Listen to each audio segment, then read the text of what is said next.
Yun nga mga paps, dahil nga sa hindi natin na kuha na ng ating live video sa natin pag-atake. Ni-replay na lang natin. Yan, makikita mo dyan na nagsimula na yung laban ng naming clan at saka ng Indonesia. Yan. Papakita ko dyan kung paano ko inatake yung aking katapat. Yan, nagsisimula na pala sila. Yan. Gumamit pala ako dyan ng mga troops na bagong update ni Clash of Clans. Ito yung Snake Barrel at saka Firecracker. Yan, una ko nilapag dyan yung Queen. Ginamit ko agad yung kanyang skills. Yan, sinundan ko agad ang Firecracker para lumabas yung mga balon. Nagkamali ako ng lapag dyan mga paps. Ng heal ko.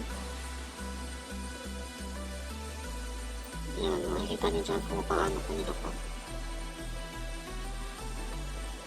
Inubos naman talaga ng Firecracker. Kasi sinundan ko naman siya ng Snake Barrel para yun ang nilinis sa lahat dyan sa inyo. Rinis ko na rin yung nasa gitna para dire-diretso na yung pag-atake ng mga Snake Barrel ko. Ayan mga paps, nadurog yung kanyang PH.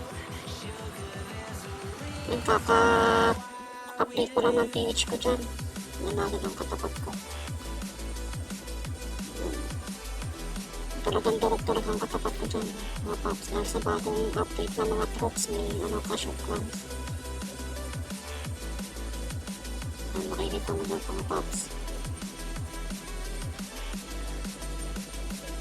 Instant restore agad mga paps. Yan ang kalakas yung bagong update.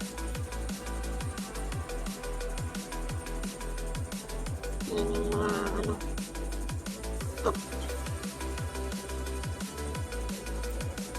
active din yung mga kalaban mga paps. Talagang bumabanat talaga sila. Bumabakbak talaga. I-active din yung clan namin.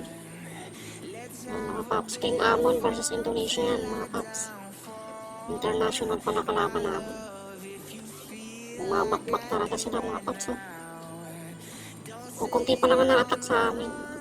Kakumpisa pa lang kasi ng yan paps. Ng war, pinanatan agad namin ng aming katapat. Bumabanat na yung mga kampi ko.